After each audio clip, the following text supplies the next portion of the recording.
अपनी उन विभूतियों को समझा रहे हैं, बता रहे हैं, जिससे अर्जुन भगवान की विभूतियों को समझकर कि किस तरह से भगवान सब जगह व्याप्त हैं, उसको अनुभव करना शुरू करे, अपने जीवन में आत्मसात करना शुरू करे। अध्याय 10 पर हम हैं और आज श्लोक है 33।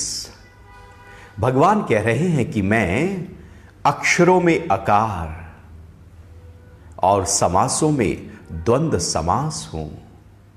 मैं ही अक्षय काल हूं तथा सब और मुख वाला सबका धाता मैं ही हूं। मैं अक्षरों में आकार, यदि हम ओम को देखें तो ओम में अ, उ, म 3 अक्षर है। आरंभ होता है ओम का भी अ से, या यूं कहें कि सारे के सारे जितने भी अक्षर, जितने भी शब्द, जितनी भी भाषाएं, जितनी भी वाणियां बनी हैं, उसका जो आधार है वो अ है। अ एक ऐसी ध्वनि है जो जैसे ही आप मुंह खोलते हैं सबसे पहली जो ध्वनि निकलेगी वो अ की होगी। यदि आप एक गाय को भी कराहते हुए देखें, बोलते हुए देखें, तो वो जो अ है वो आधार है सभी शब्दों का, सभी अक्षरों का। और ये जो अ की ध्वनि है, यदि हम केवल बैठ जाएं साधना के लिए और अ का उच्चारण करना प्रारंभ करें, तो आप पाएंगे कि ये जो अ की ध्वनि है ये नीचे से उठ रही है, ये नाभि से उठ रही है। असलियत में वो जो ऊर्जा अधोमुखी रहती है, नीचे की तरफ गति करती रहती है। अ के उच्चारण से वो ऊर्ध्वगामी होने लगती है, ऊर्ध्वमुखी होने लगती है। चूंकि अ का उच्चारण सीधे तौर पर हमारे मणिपुर चक्र के ऊपर, जो नाभि चक्र है, उसके ऊपर प्रभाव डालता है, या उससे भी थोड़ा नीचे जो कंद स्थान है, जो समस्त नाड़ियों का एक तरह से केंद्र है, वो जो कंद स्थान है, वहां पर अ के उच्चारण के माध्यम से एक स्पंदन प्रारंभ होता है और वो कंद स्थान, नाभि से निचला क्षेत्र जागृत होने लगता है। ये स्थान बड़ा महत्वपूर्ण होता है, क्योंकि जब हम एक छोटे बच्चे को देखें तो वो बिल्कुल जब छोटा है तो उसके श्वास लेने की प्रक्रिया पेट से बहुत ऊपर नीचे हो रही होती है। जब वो सो रहा है तो उसका पेट पूरा ऊपर नीचे आप देख सकते हैं, क्योंकि जब वो गर्भ में था तो नाभि से ही उसका पोषण हो रहा था। नाभि ही थी उसकी पूरी लाइफ लाइन। उसके ही नाभि से, अर्थात सबसे पहले जो जीव का, जो शरीर का जो पोषण होता है वो नाभि के स्थान पर नाभि के अंदर से होता है। चूंकि ये कंद स्थान है, ये उत्पत्ति स्थान है समस्त नस नाड़ियों का, महत्वपूर्ण स्थान है। और अ का उच्चारण इस ही स्थान पर पूरी तरह से आघात लगाकर इस स्थान को जागृत कर देने की एक अनूठी प्रक्रिया है। यदि केवल अ को ही हम साध लें, केवल अ को साध लें, चूंकि ओम अपने आप में एक बीज मंत्र है और बीज मंत्र का भी जो बीज मंत्र है वो अ है, तो अ को साधने से नाभि क्षेत्र जो है वो पूरी तरह से स्पंदित होने लगता है, ऊर्जा से भर जाता है, मणिपुर चक्र जागृत होने लगता है और ऊर्जा ऊर्ध्वगामी होनी प्रारंभ हो जाती है। तो यदि हम बाहर देखें तो अ समस्त अक्षरों का प्रारंभिक अक्षर है। यदि हम भीतर देखें तो अ के उच्चारण से हमारे सोई हुई शक्तियां जागृत होनी प्रारंभ हो जाती हैं। इसलिए भगवान कह रहे हैं कि जो आकार है वो मैं हूं। ये जो आकार है, क्योंकि आकार, उकार और मकार, अ, उ, म, इन तीनों में यदि देखा जाए तो अ को यदि हम ध्यान देते हैं तो बाकी सारे के सारी साधनाएं, तपस्याएं केवल इसी में ही समाहित होती चली जाएंगी। फिर कुछ और करने की आवश्यकता नहीं रहेगी। एक साधे सब सधे, एक ही साध लो, अ को ही साध लो, अ के उच्चारण को साध लो, और फिर वो जो अ है वो श्वास श्वास में अनुभव होने लगे। वो हर स्पंदन में, हृदय की धड़कन में लगातार वही जो नाद है, जो लगातार ब्रह्मांड में भी गूंज रहा है, जब आप उसको अनुभव करने लगते हैं तो आप पाएंगे कि वो जो नाद है वो पूरी तरह से मन को एकाग्र करता हुआ आपको अंतर्मुखी यात्रा की ओर ले जाएगा। तो भगवान कह रहे हैं कि अ मैं हूं। ये जो अ है, आकार है, इसको भगवान ने कहा अक्षरों में मैं हूं। और दूसरी बात भगवान कह रहे हैं कि समासों में द्वंद्व समास हूं। द्वंद्व समास एक ऐसा समास है जो दो विपरीत जो चीजें हैं उनको जोड़ने का काम करता है। जो भी विपरीत है इस जगत में, इस प्रकृति में, उनको जोड़े हुए है ये द्वंद्व समास। अर्थात द्वंद्व समास के माध्यम से, इस समास के माध्यम से पूरी प्रकृति अपने आप में अलग होते हुए भी कहीं ना कहीं किसी ना किसी रूप में जुड़ी ही पड़ी है। जैसे शरीर अलग अलग है, दिखता है अलग अलग, लेकिन किसी ना किसी रूप से वो जुड़ा पड़ा है।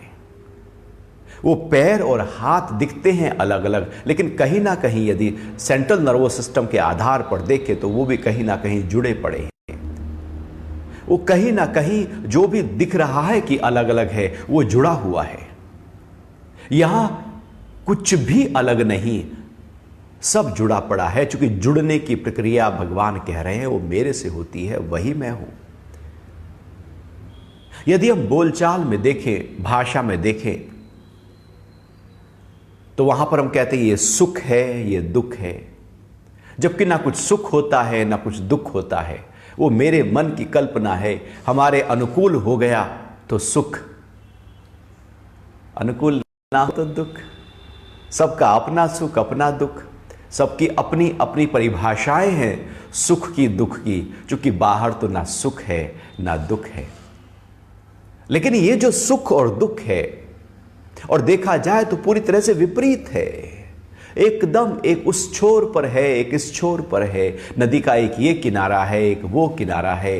अर्थात स्वार्थ पूर्ति की पराकाष्ठा ही सुख है, और स्वार्थ पे पूरी तरह से एकदम विपरीत स्थिति हो जाना ही दुख है। दोनों बिल्कुल उल्टे हैं। जैसे एक इधर पूरब की तरफ मुंह करके खड़ा हो और एक पश्चिम की तरफ मुंह करके खड़ा हो, उल्टे हैं। लेकिन इन सुख और दुख के बीच में भी कोई है जो जोड़े हुए हैं। इसको द्वंद्व समास कहते हैं। इसलिए हम बीच में हाइफन लगाते हैं। वो जो बीच का हाइफन है, बीच में जो वो जोड़ने की प्रक्रिया, आप लाभ और हानि को जब लिखते हैं व्याकरण में तो द्वंद्व समास का प्रयोग किया जाता है। और वो द्वंद्व समास बहुत कुछ बता देता है। जीवन की परिभाषाएं वहां पर हैं। यदि गहरे स्तर पर देखा जाए तो जीवन लाभ और हानि, जय और पराजय, मान और अपमान, सुख और दुख, रात और दिन, गर्मी और सर्दी, इसी में ही झूलता रहता है। सबके लिए सुख है तो सबके लिए दुख भी खड़ा है। जिसने सुख भोगा है उसके लिए दुख भी खड़ा है। लाभ आया है तो हानि भी जरूर होगी। मान हुआ है तो अपमान भी होगा ही होगा। रात हुई है तो दिन होगा ही होगा। ये दोनों जुड़े पड़े हैं। एक घटा है तो दूसरा या तो घटने वाला है, या दूसरा पहले घटा था अब पहला घटा है। दोनों जुड़े पड़े हैं। एक को खींचो दूसरा खींचा चला आएगा। सुख के पीछे भागो दुख आने लगेगा। ऐसा कोई सुख नहीं जो किसी न किसी रूप में दुख के रूप में प्रकट ना हो जाता हो। जो भी चीज सुख देती हैं, जो भी व्यक्ति सुख के कारण बनते हैं, जो पदार्थ, जो धन, जो ऐश्वर्य, जो पद, जो घर सुख का कारण बनता है, वही हमारे दुख का कारण बना बैठा है। सुख में ही दुख छिपा हुआ है। हमारा ध्यान उधर नहीं होता। जब हम सुख बुद्धि में होते हैं तो हम केवल सुख सुख भले वो दुख है लेकिन उसमें भी हम सुख सुख ढूंढ रहे होते हैं। क्योंकि वहां पर सुख भी है तो दुख भी है, बस ये हमारा नजरिया है कि मैं उसमें सुख देख रहा हूं या मैं दुख देख रहा हूं। कोई कीर्ति में सुख देखता है, कोई कीर्ति में दुख देखता है, कोई प्रॉफिट में सुख देखता है, कोई प्रॉफिट में दुख देखने लगता है। ये सबका अपना अपना नजरिया है। आप ज्यादा इनकम करना शुरू कर दें, आपको कहीं ना कहीं दुख भी आ जाएगा, अरे यार अब तो टैक्स भी ज्यादा देना पड़ेगा, उस ब्रैकेट के बाहर चले गए, अब तो टैक्स भी ज्यादा आ गया। तो वो सुख के साथ कहीं ना कहीं दुख भी चिपका पड़ा है, वो हलचल है ही है। ये दो जोड़े, दो अलग अलग चीजें, इनको जोड़ने की जो प्रक्रिया है, भगवान कह रहे हैं कि वो मैं हूं। तो जब ये विपरीत जीवन में बहने वाली दो धाराओं को जोड़ने का जो सेतु है वही भगवान है, तो अर्थात भगवान हमारे हर सुख और दुख, लाभ और हानि में है ही हैं। वो हैं ही हैं और वो बता रहे हैं कि एक के पीछे न भागना, क्योंकि दूसरा पीछे आ जाएगा। सुख को जिस तेजी से खींचोगे उसी तेजी से दुख भी खींचा चला आएगा, क्योंकि दोनों जुड़े पड़े हैं।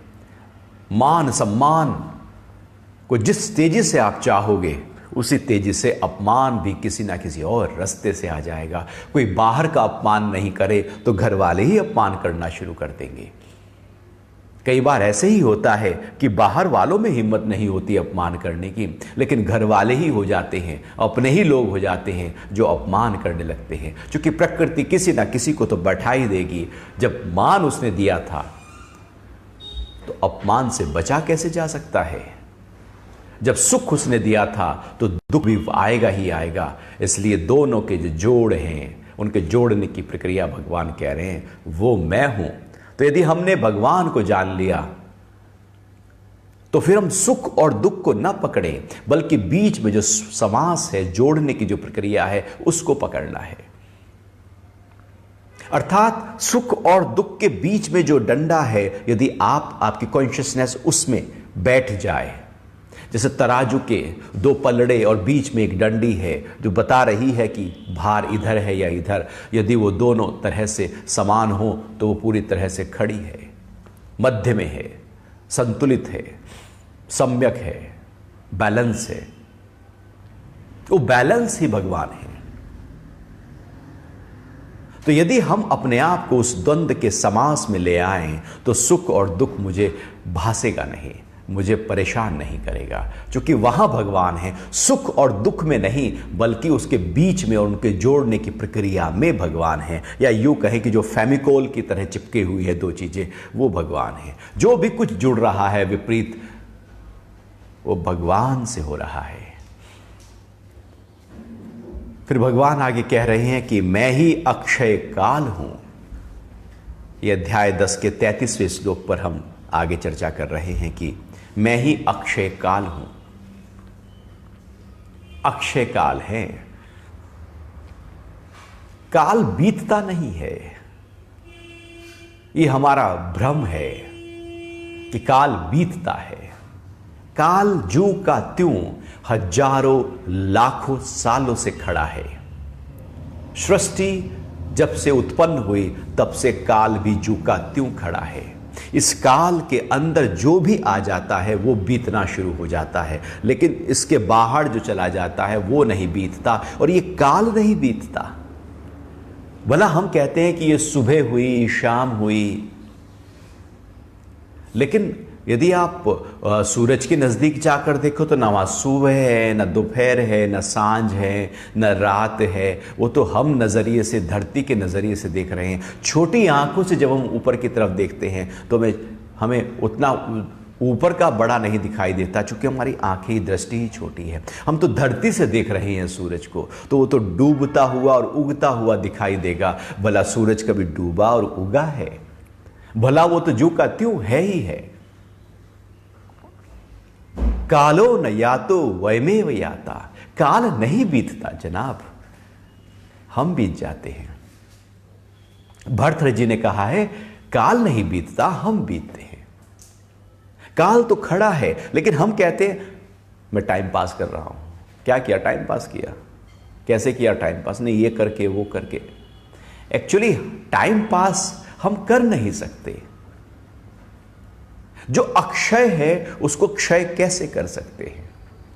हम पास हो रहे हैं, हमें लगता है कि टाइम पास हो रहा है। जैसे रेलगाड़ी में आप बैठ जाओ, तेजी से रेलगाड़ी चल रही हो और आप बाहर झांक रहे हो, आपको लग रहा है कि पेड़ तेजी से भागे चले जा रहे हैं, बाहर का खंबा, बिल्डिंग, जो भी कुछ आपको बाहर दिखाई दे रहा है, जमीन, वो तेजी से भागी चली जा रही है।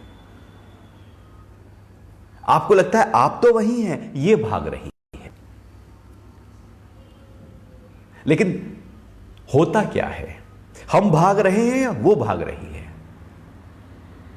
लगता है कि वो पेड़ भाग रहे हैं, लेकिन एक्चुअली हम भाग रहे हैं, हमारी ट्रेन दौड़ रही है। ऐसे ही समय के साथ है, हमें लगता है कि समय बीत रहा है, असलियत में हम बीत रहे होते हैं। समय नहीं बीतता, वो तो जू का त्यों रत्ती भर भी अपरिवर्तित होकर खड़ा ही खड़ा है, क्योंकि वो अक्षय है, क्षय उसका हो नहीं सकता। ये हमारी मूर्खता होती है कि हम टाइम पास कर रहे होते हैं, क्योंकि हम तो मृत्यु की तरफ दौड़ रहे होते हैं। क्योंकि हम काल के घेरे के अंदर आ गए हैं, तो ये शरीर बना था तो अब मिटने लगेगा। काल बना ही नहीं तो मिटेगा कैसे? आत्मा बनी ही नहीं तो मिटेगी कैसे? काल में भी जो काल है वो बीत रहा है। काल के अंदर भी जो छोटा काल है वो हमें, हमारे नजरिए से ऐसा लगता है कि बीत रहा है, जबकि बीतता वो भी नहीं। तो जब बीतता ही नहीं है कुछ, तो वो अक्षय काल परमात्मा कह रहे हैं कि वही मैं हूं। और ये अर्जुन तू भ्रम से निकाल देना कि काल बीतता है, काल तो अक्षय है। हम बीत जाएंगे, ये शरीर बीत जाएगा, जिसका निर्माण हुआ वो बीत जाएगा, जो बना वो बीत जाएगा, जो जन्मा वो मर जाएगा। काल नहीं बीतेगा, और हम भी उस काल को तवज्जो दें, वैल्यू दें, बल दें, उसको बिताए नहीं, क्योंकि काल कुछ है नहीं, वर्तमान ही सब कुछ है। काल करे सो आज कर, आज करे सो अब, पल में प्रलय होएगी, भंवरी करेगा। क्योंकि अभी तो महत्वपूर्ण है, यहां कल महत्वपूर्ण है ही नहीं, और आज भी महत्वपूर्ण नहीं है। यहां तो ये पल महत्वपूर्ण है जीवन का। यही पल है जिसमें हम जीवित हैं, यही पल है जिसमें हमारा शरीर है, बाकी तो पता नहीं है। ये तो मन के ख्याल ही तो हैं। केवल अभी को पकड़ते ही हम काल की परिधि से बाहर चले जाते हैं, और यदि अभी को छोड़ते हैं तो हम पास्ट या फ्यूचर में चले जाते हैं, काल हमको जकड़ लेता है। इसलिए अध्यात्म की सारी क्रियाएं अथ से शुरू होती है, अभी नाव से शुरू होती हैं। महर्षि पतंजलि का शास्त्र अथ से शुरू होता है, ब्रह्मसूत्र अथ से शुरू होता है, अथातो ब्रह्म जिज्ञासा, अथ योग अनुशासनम।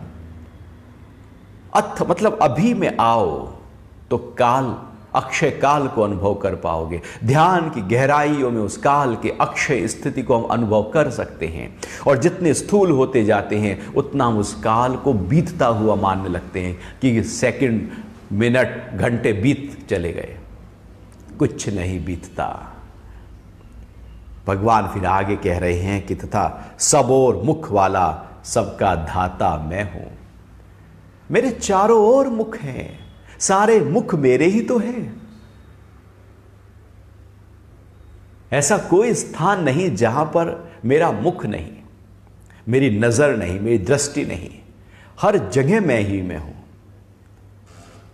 जहां भी जाओगे वहां मुझे पाओगे। वो गुरु ने 2 शिष्य को भेजा,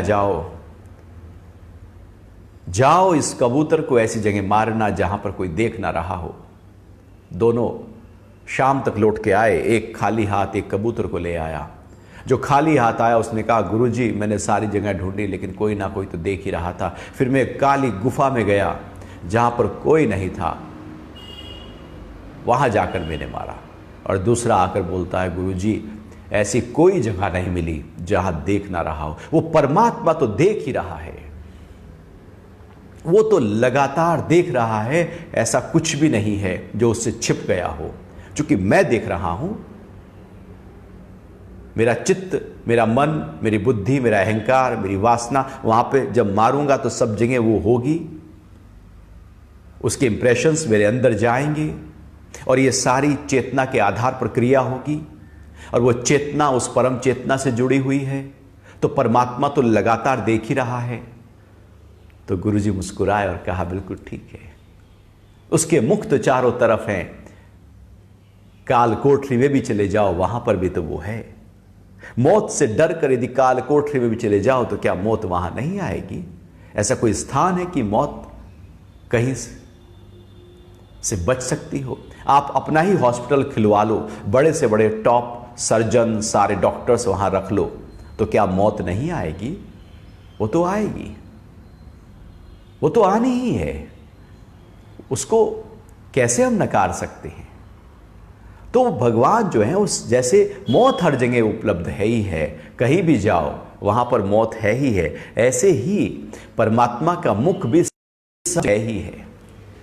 ऐसा कुछ भी नहीं जहां परमात्मा नहीं है या परमात्मा देख नहीं रहे हो।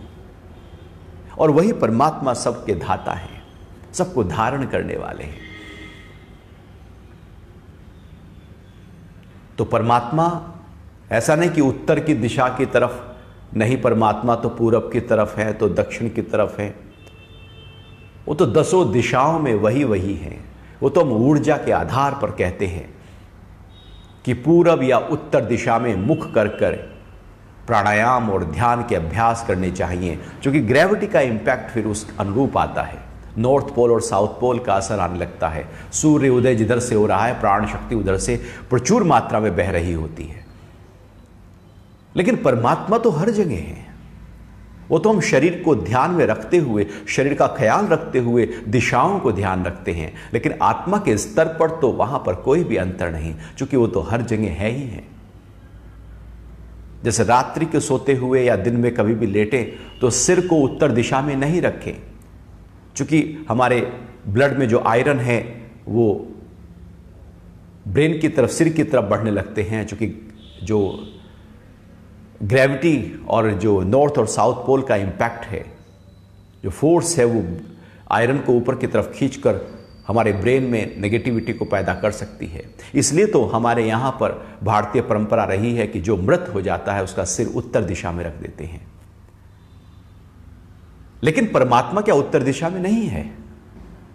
वो सब जगह है ही है। ऐसा कुछ भी नहीं जहां पर वो नहीं है। वो सब जगह है और सबका धाता है, सबको धारण करने वाला है। फिर आगे 10वें अध्याय के 34वें श्लोक में भगवान कह रहे हैं कि मैं सबका नाश करने वाला मृत्यु और उत्पन्न होने वालों का कारण हूं। सबका नाश करने वालों का मृत्यु और उत्पन्न होने वालों का कारण। हम कोई कहे कि मैंने किसी को मारा, कोई कहे कि मैंने इसको पैदा किया, तो ना पैदा होने का कारण तू बन सकता है, तू माध्यम बन सकता है, और ना मारने का कारण बन सकता है। मृत्यु और जन्म, जन्म और मृत्यु दोनों का कारण मैं होता हूं।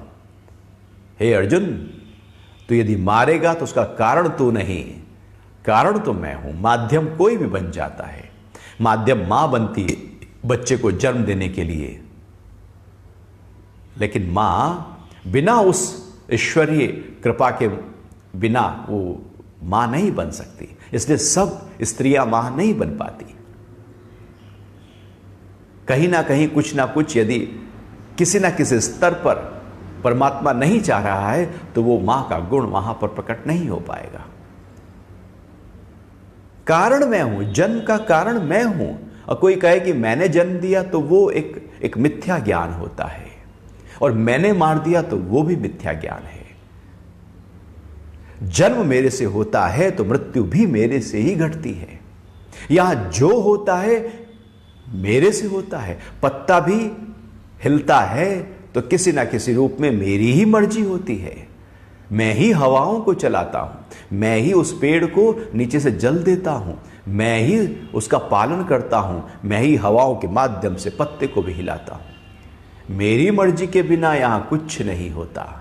तो जन्म का कारण भी मैं हूं, तो मृत्यु का कारण भी तो मैं ही हूं। तो भगवान अपनी विभूतियों को बताते हुए धीरे धीरे धीरे धीरे गहराई की बात करते जा रहे हैं। न जाने किस बात से अर्जुन समझ जाए।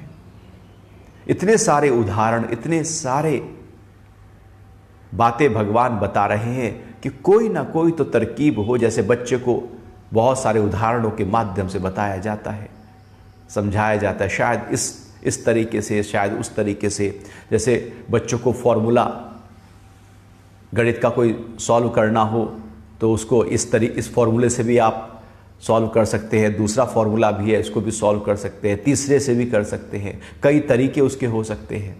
शायद कोई तरीका पूरी तरह से वो सीख जाए। ऐसे ही भगवान भी कृपा करते हुए, चूंकि बड़े कृपालु हैं, दयालु हैं, बहुत कृपा की है परमात्मा ने अर्जुन के ऊपर, और अलग अलग रूपों से अपने आप के विभूतियों को, प्रकटीकरण को वो बता रहे हैं। और जो भी उस तरीके से बता रहे हैं जो तरीका अर्जुन की समझ में आ सके, जो उसकी कॉन्शियसनेस में हो। क्योंकि परमात्मा तो इतना विराट है कि अर्जुन कहाँ समझ पाएंगे, लेकिन जो उसके जीवन में चला था, जो जो उसने देखा, सुना, समझा, अनुभव किया, वहीं पर भगवान बता रहे कि यहां मैं कहां हूं। तो भगवान ने कहा कि जन्म और मृत्यु का कारण भी मैं हूं। और फिर एक अनूठी बात अब भगवान स्त्री के बारे में कहते हैं कि नारी में कीर्ति, श्री, वाक, स्मृति, मेधा, धृति, क्षमा, 7 क्वालिटीज की बात भगवान स्त्री की कर रहे हैं। असलियत में स्त्री में ये 7 एक गहरी गुण होते हैं, क्वालिटीज होती हैं, जिससे स्त्री स्त्री होती है। एक दिव्यता है, एक अलौकिकता है। भगवान पुरुषों में नहीं, बल्कि यहां पर स्त्री की चर्चा कर रहे हैं, क्योंकि अर्जुन के अंदर भी तो स्त्री तो है ही ना। तो स्त्री में भी मैं हूं, लेकिन स्त्री में मैं किस रूप में हूं? क्योंकि व्यक्ति का, पुरुष का नजरिया स्त्री को देखकर वासना के अलावा कुछ और होता नहीं है। केवल और केवल स्त्री को वासना के रूप में देख लिया जाता है। भगवान उस वासना से बहुत परे और गहरे की बात कर रहे हैं कि जब वो वासना की वृत्ति और दृष्टि हटे तो मैं 7 रूपों में जो स्त्री के अंदर बैठा हूं वो तुम देख पाओ, नहीं तो देख ही ना पाओ। और एक ही जगह पर स्त्री में 7 रूपों में भगवान कह रहे हैं कि मैं हूं, तो कितनी ऊंची बात, कितने गहरे स्तर पर बात भगवान यहां रख रहे हैं कि मैं पूरी तरह से स्त्री में समाया हुआ हूं, उसकी दिव्यताओं में, उसकी अलौकिकताओं में। लेकिन पुरुष का नजरिया उसको कहां देखता है? वो तो अपने वही संस्कारों, वासनाओं, इच्छाओं और काम के कारण से स्त्री को उस शरीर के परे जो परमात्मा ने कुछ विशेषताएं वहां रखी हुई हैं, डाली हुई हैं, उसको हम कहां नतमस्तक हो पाते हैं, कहां उसको प्रणाम कर पाते हैं, कहां उसमें परमात्मा देख पाते हैं। यदि स्त्री में परमात्मा देखा तो वासना तो कहीं है ही नहीं, फिर तो परमात्मा ही परमात्मा है। तो स्त्री में भगवान कह रहे हैं कि कीर्ति, पहली बात कीर्ति कही कि जो कीर्ति है। अब कीर्ति को यदि हम देखें तो जब स्त्री मां बनती है तो एक कीर्ति है उसकी, वो पत्नी के रूप में है, बहन के रूप में है, अनेक रूपों में उसके जीवन भर एक पार्ट होता है और वो एक कीर्ति होती है। कीर्ति एक शुद्धतम, पवित्रतम ऊर्जा है, अर्थात वासना रहित ऊर्जा कीर्ति कहलाती है। नहीं तो अपकीर्ति हो जाए। वासना वाली जो, जैसे अपकीर्ति का मतलब है कि बस उसका तो मुंह काला हो गया, उसका तो वो तो बदनाम हो गया। अपकीर्ति का मतलब है इस तरह से नीचे की तरफ जाना। जब वासना में व्यक्ति उतरता है तो अपकीर्ति होती है, और वासना से परे जाता है तो कीर्ति होती है। इसलिए सभी जो दिव्य महापुरुष रहे, जो वासना से उठ गए, उनकी ही कीर्ति हो सकती है। और स्त्री के अंदर वो वासना से परे जो उसके अंदर शुद्ध भाव है, जो कीर्ति का भाव है, वो मैं ही हूं। कीर्ति मैं बनकर बैठ गया हूं।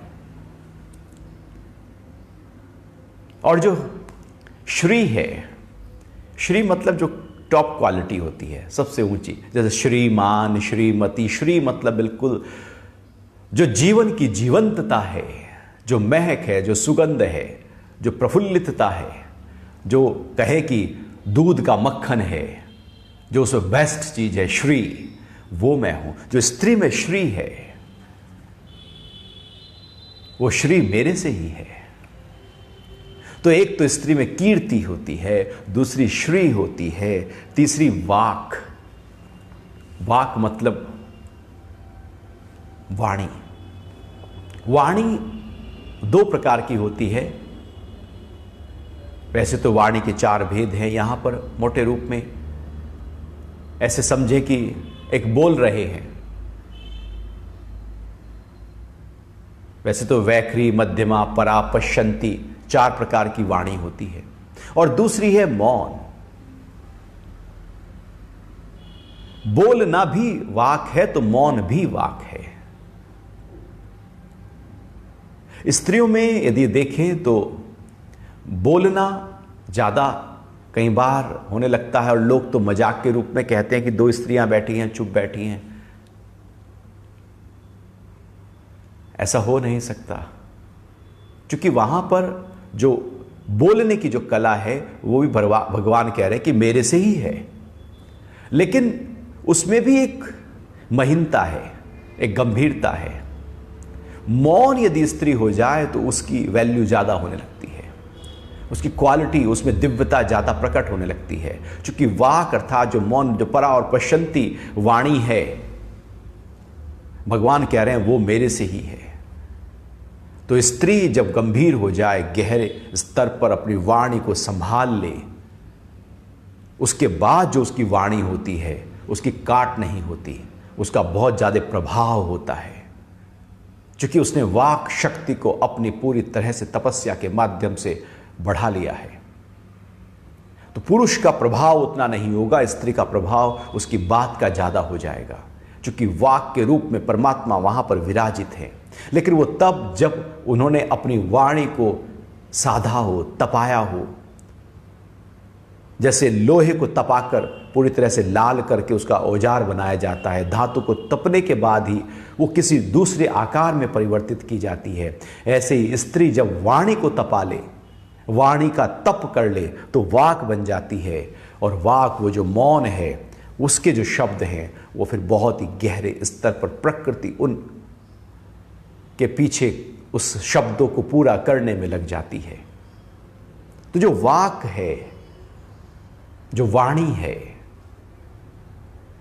वो मौन की वाणी, परावाणी, पश्यंती वाणी, जो भी शब्द हैं, जैसे बच्चा रोता हुआ मां के पास आए, मां थोड़ा सा भी बोल दे तो उसकी वाणी से ही उसके जख्म भरने लगते हैं।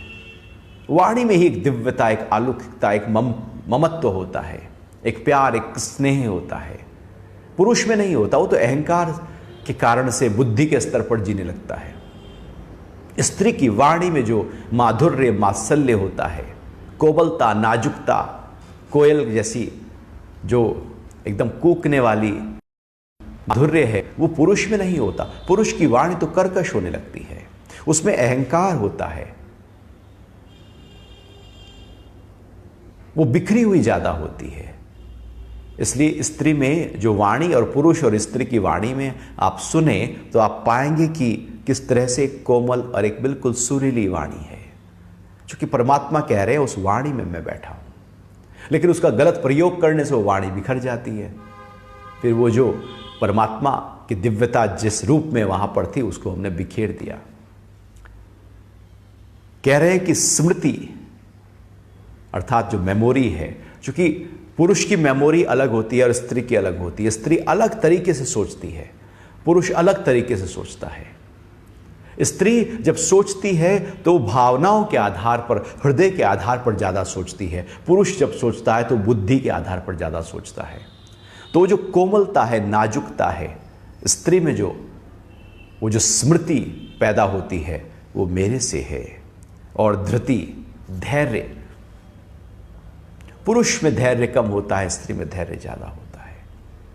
वो जो धैर्य की जो क्वालिटी है और जो क्षमा का गुण है वो मेरे से है। क्षमा पुरुष नहीं कर पाते, स्त्रियां कर देती हैं। मां कर देगी, पिता नहीं कर पाएगा, क्योंकि वहां अहंकार बड़ा होता है, खड़ा होता है, जवां होता है। और स्त्री के अंदर क्षमा बहुत जल्दी, शीघ्रता से उत्पन्न हो जाती है। क्षमा बहुत जरूरी है जीवन में। क्षमा के बिना जो भी हमारे द्वंद्व हैं, जो द्वेष हैं, वो जू के दू हमेशा खड़े रहते हैं। जिनसे भी द्वेष है, जिनसे भी दुश्मनी है, या जो हमसे द्वेष करते हैं, उसके कारण से हम द्वेष करते हैं, सबको एक साथ क्षमा जरूर करें। तो क्षमा करते ही जैसे क्षमा का भाव हम लेकर आते हैं, उसी समय हमारा मन शांत होने लगता है। और स्त्रियों में जो क्षमा का भाव है, भगवान कह रहे हैं वो मेरे से ही उत्पन्न होता है। इस तरह से भगवान स्त्री के अंदर जो 7 क्वालिटीज हैं, गुण हैं, उनकी बात कर रहे हैं। क्योंकि एक एक गुण बहुत ही गहरे स्तर पर, बहुत लंबी व्याख्याओं के साथ भी हो सकता है। आगे भगवान कह रहे हैं कि ये अध्याय 10 का 35वां श्लोक है, तथा सामवेद के गीतों में वृत्तसाम और छंदों में गायत्री हूं, महीनों में मार्गशीर्ष और ऋतुओं में वसंत हूं। सामवेद के गीतों में, चूंकि पहले भगवान कहते आए हैं कि वेदों में मैं सामवेद हूं, और सामवेद में गीत हैं, छंद हैं, वहां पर गायन है, नाच है, वहां प्रफुल्लितता है, वहां जीवन को पूरी तरह से नृत्य के साथ जिया जा रहा है। अर्थात भगवान कह रहे हैं कि तुम्हारे नाच गाने में मैं हूं। तुम्हारे ऊंचे, जब जीवन जैसे फूल खिलता है तो पूरी तरह से डांस कर रहा होता है, ऐसे ही जब जीवन के अंदर, हमारे अंदर कला, संगीत पैदा होता है, तो उस समय परमात्मा पूरी तरह से प्रकट हो रहा होता है। तो वो जो संगीत है वो आया है सामवेद से। और भगवान कह रहे हैं वो जो छंद है, वृत्तसाम है, वही मैं हूं। और छंदों में गायत्री, जो गायत्री ओम भूर्भुवः स्वः महा, तो जो गायत्री मंत्र है वो सबसे ऊंचा मंत्र कहा गया है।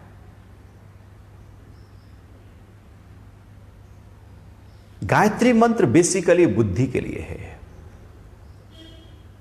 गायत्री मंत्र धीमहि, जो धी है उसको हम परमात्मा से प्रार्थना कर रहे हैं कि हमारी बुद्धि में तू अवतरित हो जा, हमारी बुद्धि को विकास दे, विकसित कर, बल दे, क्योंकि सब कुछ उस बुद्धि से चल रहा है। उसको विवेक और प्रज्ञा प्रदान कर। गायत्री मंत्र एक अनूठा और एक प्राचीन मंत्र है, जो लगातार हजारों सालों से अनेकों ऋषियों के माध्यम से उसका उच्चारण किया गया। और आज भी यदि उस पर रिसर्च की जाए तो इतना कुछ उस गायत्री मंत्र के माध्यम से आप पा सकते हैं कि पूरे शरीर में जितने भी केमिकल्स हैं उनको हैप्पी जो हार्मोन्स हैं, गायत्री मंत्र के माध्यम से हैप्पी हार्मोन्स और ज़्यादा बढ़ाए जा सकते हैं। शरीर में ऊर्जा के प्रवाह को, पॉजिटिविटी वहाँ रखी जा सकती है, वातावरण में पॉजिटिविटी लाई जा सकती है। केवल गायत्री मंत्र के माध्यम से हम पूरी ऊर्जा के वर्तुल को बदल सकते हैं। शरीर के स्वास्थ्य को, मन के स्वास्थ्य को, हृदय के स्वास्थ्य को, बौद्धिक स्तर को और ज़्यादा प्रखर, मुखर और बेहतर कर सकते हैं। गायत्री मंत्र एक अनूठा मंत्र है, क्योंकि जब जिस चीज को लगातार उच्चारित किया जाता है और ये परंपरा हजारों सालों से न जाने कितनी बार उच्चारित करने के बाद वो जो गायत्री मंत्र है वो इतना पावरफुल ऊर्जा से भर गया कि जैसे लगातार उसका जाप करने से वो ऊर्जा जो गायत्री मंत्र के माध्यम से हम उत्पन्न करते हैं उसका तादात्म्य एकदम उस ब्रह्मांडीय ऊर्जा से होने लगता है और हम कनेक्ट हो जाते हैं उस ऊर्जा से, ब्रह्मांडीय ऊर्जा से। जैसे मोबाइल में सिम डालते ही वो कनेक्ट हो जाता है टावर से, ऐसे गायत्री मंत्र के माध्यम से, उसके जाप के माध्यम से, जब गुरु के माध्यम से गायत्री मंत्र प्राप्त हो तो पूरी तरह से कनेक्ट हो जाता है उस दिव्यता से। लेकिन ये गुरु के माध्यम से प्राप्त हो तो इसका फायदा है। वैसे तो गायत्री मंत्र का जाप हम कर लेते हैं, लेकिन वो ऐसे ही है कि जैसे हमारे पास घर तो मिल गया लेकिन आगे ताला लगा हुआ है, चाबी नहीं है। अब घर के बाहर ही घूमते रहेंगे हम। बाहर घूमते रहने से घर के अंदर प्रवेश नहीं हो पाएगा जब तक चाबी नहीं होगी, ताला नहीं होगा, खुलेगा नहीं ताला, अंदर प्रवेश कैसे होगा। गुरु गायत्री मंत्र की चाबी दे देता है। जैसे राजा अकबर एक बार टहलते टहलते बीरबल के महल में पहुंचे, चूंकि वहीं पर ही आप कभी जाकर देखना फतेहपुर सीकरी में, तो वहां पर राजा अकबर के महल के पास ही बीरबल का महल है। तो वहां पहुंचे और सुबह का समय था, चलो बीरबल से थोड़ी बात कर लेते हैं। ऐसे ही होता है, जो अजीब होते हैं, अनूठे मित्र होते हैं, वो किसी समय भी उनसे बात की जा सकती है, कोई फिर वहां पर बंदिशें नहीं होती। तो सुबह सुबह पहुंच गए तो बीरबल की पत्नी ने प्रणाम किया, बैठाया बैठक खाने में। राजा ने पूछा बीरबल कि अभी आ रहे हैं? थोड़ी देर हो गई, राजा ने फिर पूछ लिया। बीरबल की पत्नी चाय ले आई, जो भी सुबह के समय दूध ले आई। उस समय चाय तो होती नहीं थी, हम तो काढ़ा और पत्तियों का रस ही लिया करते थे। आयुर्वेदिक परंपरा में हमारा पूरे का पूरा कहवा और अनेक प्रकार की औषधियों के माध्यम से उसको पानी में उबालकर जो इम्यून सिस्टम को बढ़ाती थी, वही हमारी परंपरा थी। अब तो सब धीरे धीरे चाय के कारण से हम भूलते जा रहे हैं अपनी आयुर्वेदिक औषधि और उनके चिकित्सीय गुणों को। तो थोड़ी देर हो गई, 5-10 मिनट हो गए, तो राजा के अंदर बेचैनी शुरू हुई कि बीरबल कहाँ है, कि अंदर है, अभी आ रहे हैं। थोड़ा जब ज़्यादा देर हो गई तो बीरबल नहीं आया, राजा से रहा नहीं गया। राजा बहुत एकदम क्रोधित होने लगा कि जब अंदर ही है आदमी तो बाहर क्यों नहीं आता। ठीक है, बाथरूम में 5 मिनट लगेगा, 7 मिनट लगेगा, अंदर ही है तो फिर तो आ क्यों नहीं रहा है, और राजा आए है तो क्यों नहीं आ रहा है जल्दी काम निपटा के अपना। तो राजा खड़े हुए, थोड़ा क्रोध में आकर कहा कि कहाँ है, दिखाओ। अब पत्नी ने कहा बैठो, मैं बुलाती हूँ। कि नहीं नहीं, मैं चलता हूँ। देखा तो बीरबल बैठे हैं एक कमरे के अंदर और कुछ बोल रहे हैं, मंत्र का जाप कर रहे हैं, जोर जोर से बोल रहे हैं, कभी धीरे बोल रहे हैं, कभी मन में बोल रहे हैं, कभी उच्चारित कर रहे हैं। अकबर ने देखा ये तो मंत्र का जाप हो रहा है, तो गायत्री मंत्र का जाप किया जा रहा है। उसे नहीं पता था गायत्री मंत्र कोई जाप हो रहा है। तो बीरबल उठे, अपना जाप पूरा करने के बाद राजा को प्रणाम किया। राजा ने कहा क्या कर रहे हो? कहने लगे ये तो मैं गायत्री मंत्र का जाप कर रहा हूँ। इससे क्या होता है कि बुद्धि का विकास होता है और आपको जितनी सारी जो मैं समस्याओं के समाधान के लिए तरीके बताता हूँ वो सब इसी विद्या से मुझे प्राप्त हुए हैं। तो राजा कहता है ये तो बहुत कमाल की बात है, मुझे भी बताओ, मैं भी करूँगा। कि नहीं नहीं महाराज, ये आप नहीं कर पाएंगे। कि नहीं नहीं, ऐसे थोड़ी होता है। कि नहीं महाराज, मैं आपको नहीं दे पाऊँगा। ये कैसी बात कर रहे हो तुम? मतलब तुम कर सकते हो, मैं नहीं कर सकता। मतलब तुम ये हिंदू हो इसलिए कर सकते हो, मैं मुसलमान हूँ इसलिए नहीं कर सकता। मतलब तुम अपनी बुद्धि का विकास इसके माध्यम से कर सकते हो और मैं नहीं कर सकता। ये क्या बात हुई राजा? बीरबल तो महाराजा राजा बीरबल पर थोड़ा नाराज हो गए। अब बीरबल ने कहा कि महाराज ये मेरे अधिकार में नहीं है, ये मेरे गुरु के अधिकार में है। आप गुरु के पास चले, उनसे आप ले तो उसका प्रभाव होगा। अकबर ने कहा पागल हो गया है, गुरु के अधिकार में, मंत्र तो वही है ना, तू मुझे बता, मैं बोलता हूँ। तो बीरबल ने दिया नहीं, राजा नाराज हो गए। सभा में पहुँचे, दिन में सभा लगी तो राजा नाराज थे। वो दिख जाता है, कोई नाराज हो किसी से तो उसके चेहरे से, हाव भाव से, उसकी बातचीत से दिख जाता है कि नाराज है। नाराज होना स्वाभाविक था, राजाओं की तो फिर नाराजगी अलग ही होती है। एक दिन, 2 दिन, 3 दिन बीते, बीरबल को अटपटा लगने लगा कि सभा को सब पता लग रहा है कि राजा मेरे से नाराज हैं। एक दिन एक दरबार आम होता है, दरबार खास होता है। खास में कुछ ही मंत्री लोग जो नवरत्न थे वही बैठे थे। तो वहाँ बैठे राजा ने, बीरबल ने ताली बजाई। ताली बजाते ही सारे प्रहरी बाहर से भागे चले आए और बीरबल ने कहा उन सिपाहियों को कि जाओ अकबर को, राजा अकबर को कैदी बना लो और उसको कारागार में डाल दो। और राजा देखे क्या बोल रहा है बीरबल, पागल हो गया है।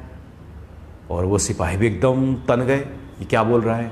फिर दोबारा बोला है कि मैंने कहा नहीं, मेरे आदेश का पालन हो, जाओ राजा अकबर को पकड़ो और कैदी बनाओ और बंदी घर में डाल दो। राजा को गुस्सा आ गया कि 3 दिन पहले भी ये कुछ ऐसी बहकी बहकी बातें कर रहा था, इसका दिमाग सट गया है, इसे भी ठिकाने लगाता हूँ। तो राजा, अब जो अकबर साहब हैं, उन्होंने अपने सिपाहियों को कहा कि जाओ अकबर, बीरबल को पकड़ो और इसको बंदी बनाओ। एकदम सिपाही आए, बीरबल को पकड़ा और लेके चल दिए। लेके चले ही जा रहे थे कि अकबर को देखने के लिए बीरबल मुड़ते हैं और मुस्कुराते हैं। बीरबल मुस्कुरा रहे हैं। राजा को लगा ये बीरबल क्यों मुस्कुरा रहा है। रोका, अरे भाई रुको रुको रुको, बीरबल क्यों मुस्कुरा रहे हो। कि नहीं भगवान,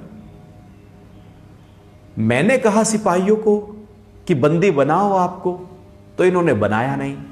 आपने कहा सिपाहियों को बंदी बनाओ, बीरबल को तो बना लिया। क्यों बना लिया। राजा ने कहा ये सिपाही मेरे आदेश का पालन करते हैं, बीरबल तेरे आदेश का पालन नहीं करेंगे। मैं भी तो यही कह रहा हूं, बीरबल बोला, मैं भी तो यही कह रहा हूं 3 दिन से। आप समझ क्यों नहीं पा रहे हो कि ये मंत्र जो है वो गुरु के आदेश का पालन करेगा, मेरे आदेश का पालन नहीं करेगा।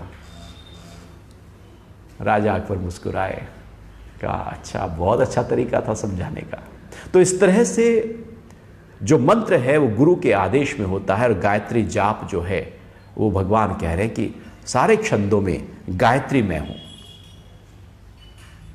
महीनों में मार्गशीर्ष और ऋतुओं में बसंत में हूं। महीनों में जो माघ का महीना है, ये माघ का महीना लगभग दिसंबर के आसपास होता है, जब ठंड पड़नी शुरू हो जाती है। अर्थात ठंड के दिनों का जो महीना है, माघ का महीना, वो भगवान कह रहे हैं मैं हूं। अर्थात शरद ऋतु में जो ये महीना आता है वो मैं हूं। वेद का उद्घोष है जीवेम शरदः शतम, सो शरद ऋतुओं तक जियो। अर्थात जीवन को शरद ऋतु के साथ जोड़ा गया है। ठंड का जो समय होता है वो बड़ा अनूठा समय होता है शरीर के स्वास्थ्य के दृष्टिकोण से, क्योंकि उस समय नींद अच्छी आती है, भूख अच्छी लगती है, धूप में बहुत रहना अच्छा लगता है, आप एक्सरसाइज बहुत कर सकते हैं, आप कुछ भी व्यायाम कर सकते हैं।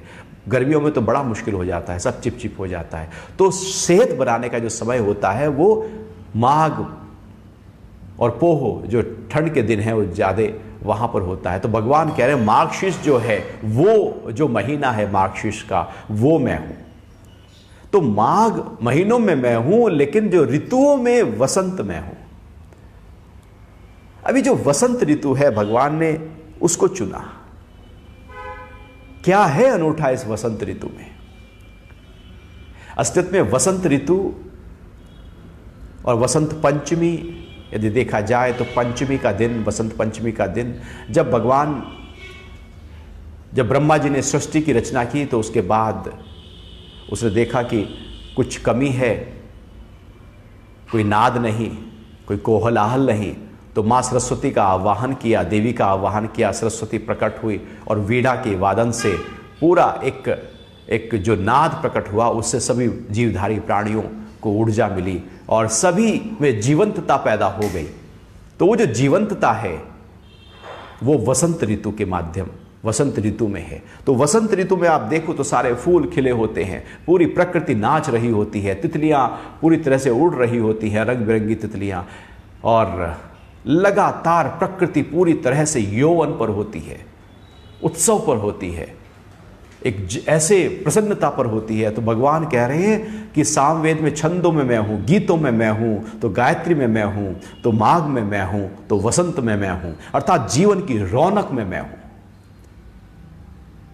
भगवान मुस्कुराते हुए व्यक्ति को प्रसन्न होते हैं। जो मायूस है, निराश है, उदास है, हताश है, मृत है, निर्जीव है, एकदम डाउन है, जिसकी एनर्जी नीचे की तरफ है, जो तनाव में है, क्रोध में है, झल्लाहट में है, अपने ही ख्यालों में खोया हुआ है, उसको परमात्मा नहीं मिलते। परमात्मा तो प्रसन्न व्यक्तियों के साथ प्रकट होते हैं।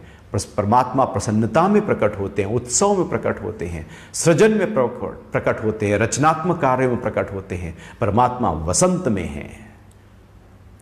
तो इसलिए अपने जीवन को वसंत की तरह उत्सव में भर दो। वसंत ऋतु तो 6 ऋतुओं में, जो 12 महीनों में 6 ऋतु होती हैं, उसमें आती है। लेकिन यदि हम अपने आप को लगातार वसंत ऋतु की तरह बनाए रखें तो परमात्मा प्रकट हो जाएंगे। इसलिए गीता के दूसरे ही अध्याय में भगवान ने जब गीता का उपदेश देना शुरू किया तो हंसते हुए से वचन बोले। महाभारत का युद्ध खड़ा है और परमात्मा मुस्कुरा रहे हैं।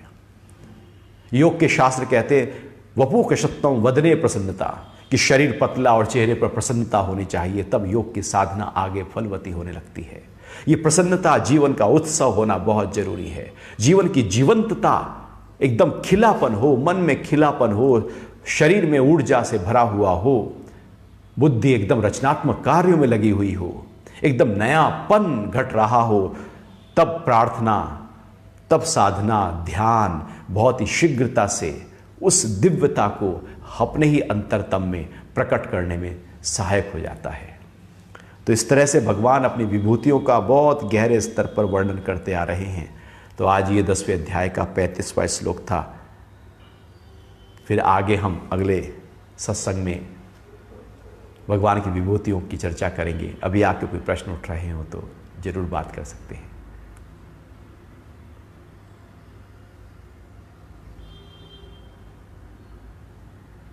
हरिओम।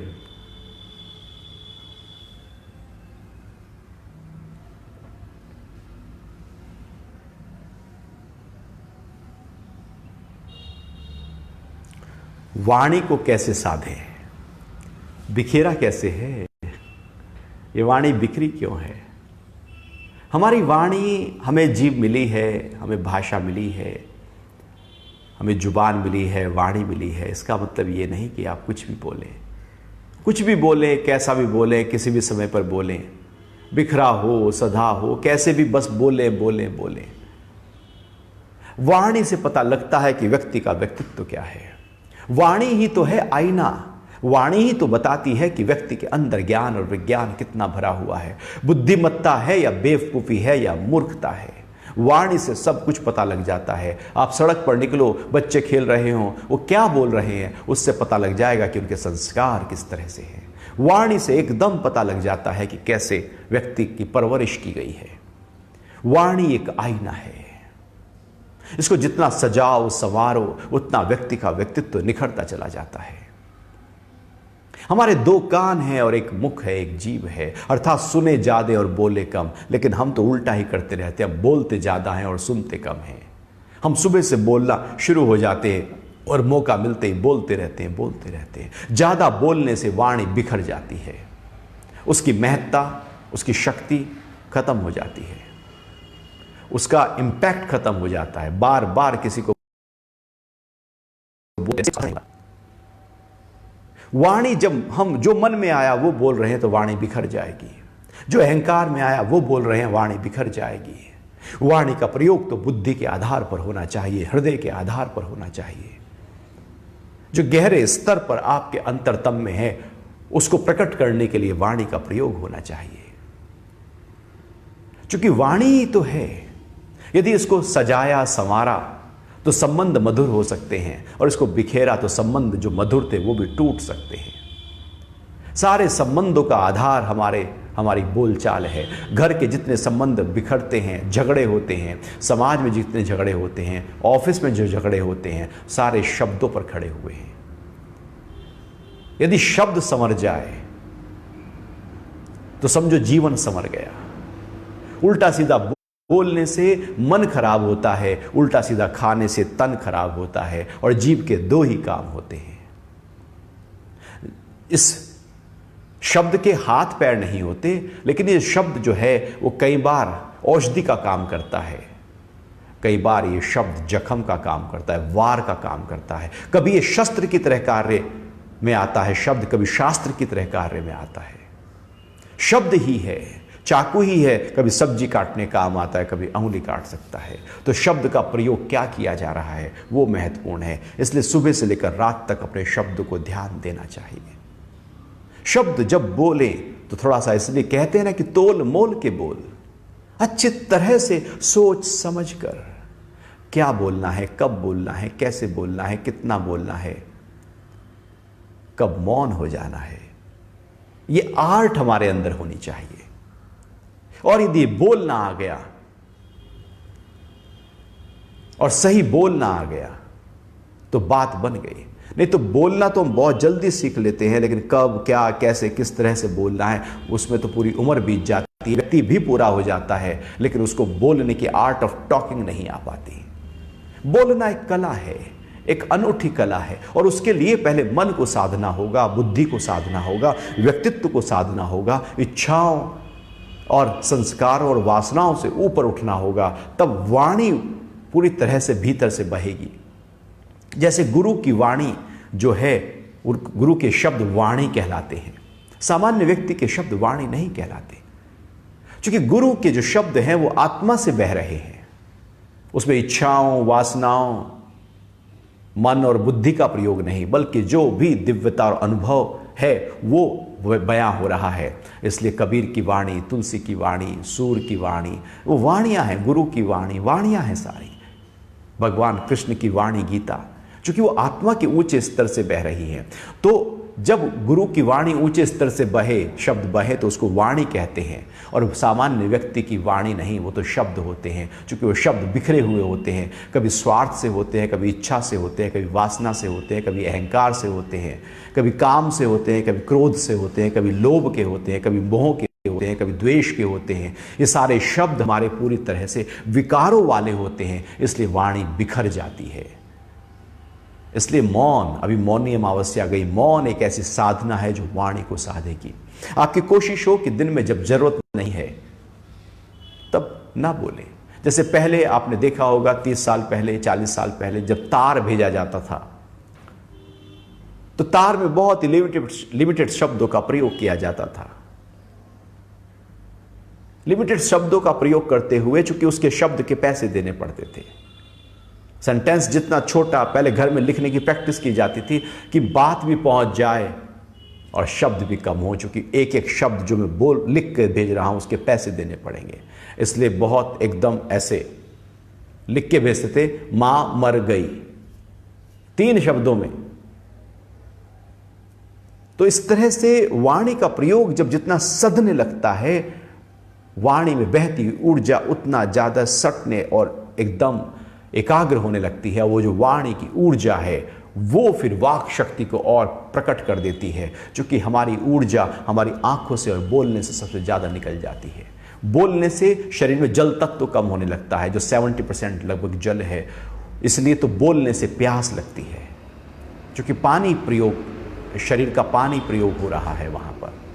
तो वो यदि ध्यान दें, सोचें समझें कब बोलना है, कैसे बोलना है, आपके शब्द सामने वाले की स्थिति को ऊंचा उठाने वाले हों, ना कि नीचे ले जाने वाले हों। ऐसे बोलें कि सामने वाला प्रसन्न हो जाए, उत्साही हो जाए, उसके ज्ञान में वृद्धि हो जाए। ऐसे ना हो कि वो जो स्थिति में था उससे और नीचे चला जाए, उसको हम परेशान कर दें, हिला दें, टोंट कस दें, अपने अहंकार से कुछ भी बोल दें। हमारे पास शब्द है इसका मतलब ये नहीं कि कुछ भी कर दें, चाकू है इसका मतलब ये नहीं कि पड़ोसी के जाकर हम मारना शुरू कर दें। उसके आप अधिकारी होने चाहिए, क्योंकि वाणी हमारी है, आपके अधिकार में हो। क्या बोलना है, कब बोलना है, कैसे बोलना है, तो आपकी वाणी सधने लगेगी, संवरने लगेगी। क्योंकि वाणी ही तो है, जब इंटरव्यू में व्यक्ति जाता है केवल बातचीत के आधार पर डिग्री एक जैसी होती है, केवल वाणी के आधार पर सैलरी तय कर दी जाती है। तो वाणी हमारा आईना है, इसको मौन के माध्यम से, बुद्धि विवेक के माध्यम से प्रयोग करें, वाणी सधने लगेगी।